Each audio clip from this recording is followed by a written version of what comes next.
Welcome to Future Foodcast. I'm Pam Miller, your host. Today we're going to talk about different approaches to growing plants, vegetables, etc., other than outside in the ground.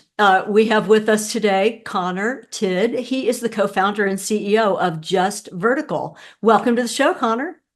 Yeah, thank you. Excited to be here. Yeah, let's talk about some alternatives that are happening out there in the market. You kind of came upon this concept, I guess, a few years ago. Maybe you can share with us how you even got started with Just Vertical. Yeah, absolutely. So it was a bit of a unique story in that my co-founder Kevin and I met when we were doing our Master's of Science together. And it actually started as a purely academic project in response to our research, where we saw people wanted to grow their own food. They were upset with the quality of food on their shelves and the price at the grocery store. And we said, hey, the technology exists to grow your own food. We've done it in the Arctic, just no one's leveraged it properly for cities and urban settings yet. So we put up a purely demonstration unit. People asked us, that's really cool. How do I buy one? Where do I get one? And that kicked off Just Vertical. Oh my gosh. Yeah, so you didn't start out to be a founder. You started out working on this project with your co-founder, and here you are. Absolutely not. I go out there and I talk to entrepreneurs who they're through and through. They always wanted to do it. I thought I was going to be sitting in a nice corporate office enjoying the catered lunches, but ended up doing this instead. So Another plan, but sounds yeah. like this is very, very rewarding for you. Tell us how you got started. The people asked, "Can we buy this?" So then, for you and Kevin were probably like, "Well, we need to figure that out." The answer is yes. The question is, how do we do that? Absolutely. And that's pretty common in entrepreneurship, I want to say, where it's, you got that market demand and then you're scrambling to fill it.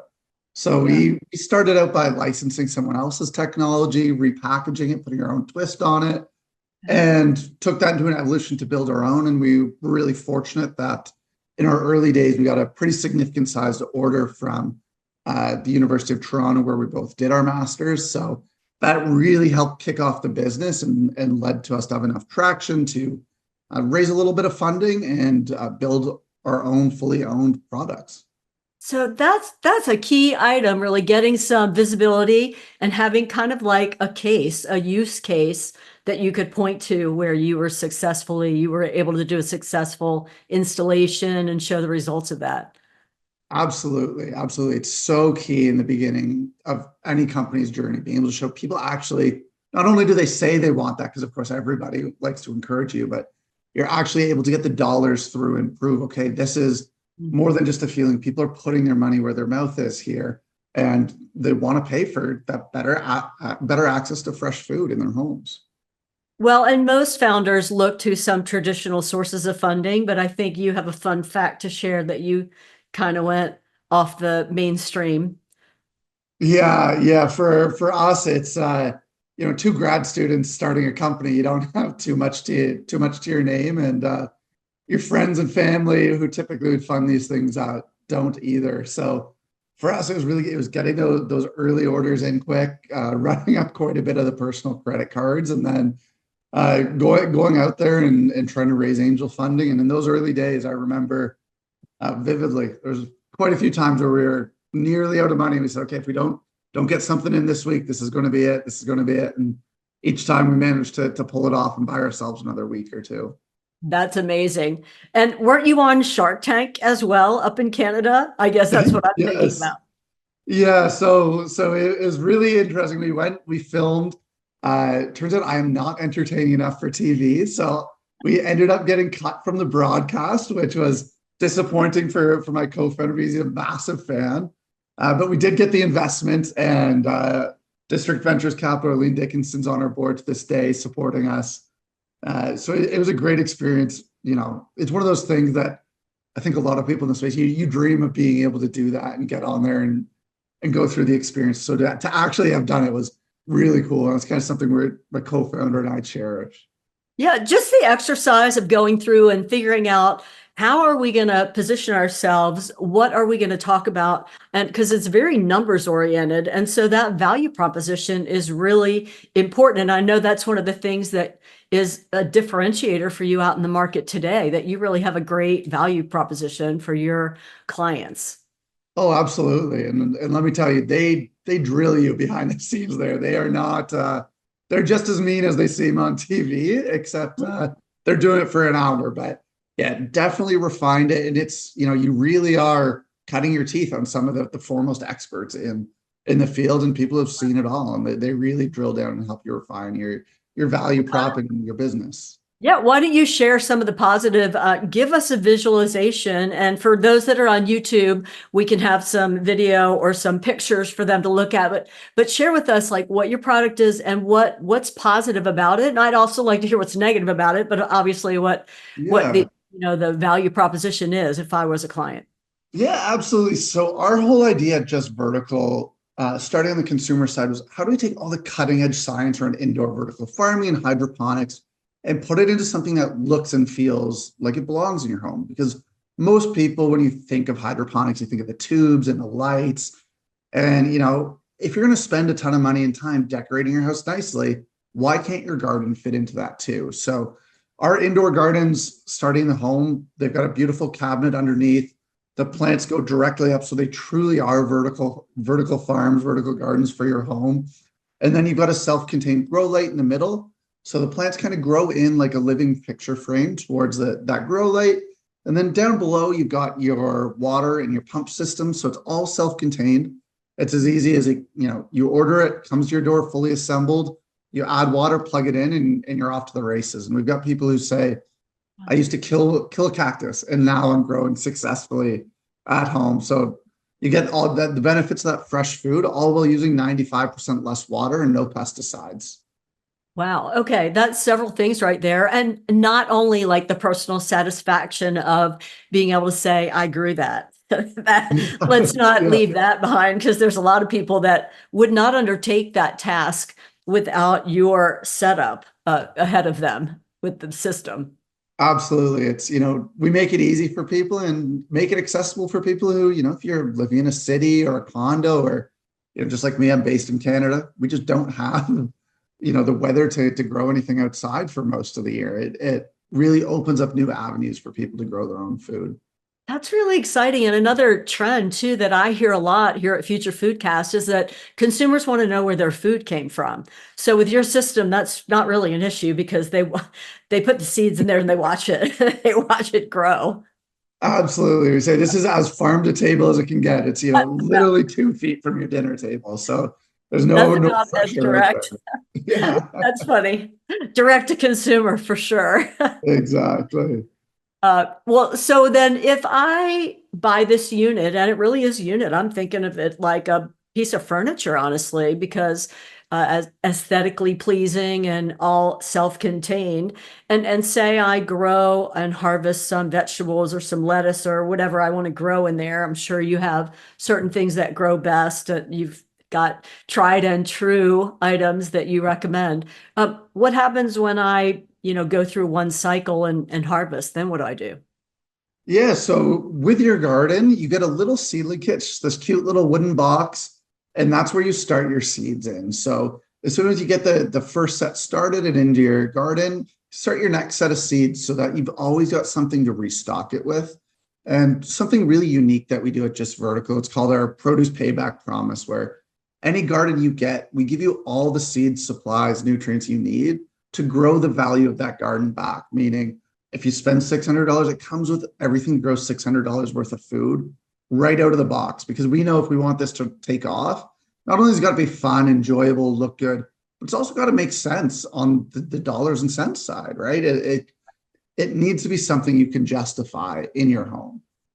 Absolutely. And a lot of times, these decisions aren't being made in a vacuum. There's more than one person that lives in the home. If you're talking about, an in-home application, which I know you have commercial applications, and we'll talk about that in a minute, but, maybe I might be very excited about growing my own vegetables and plants in this unit. And my husband's like, what are you talking about? I'm not going to spend $600 on that.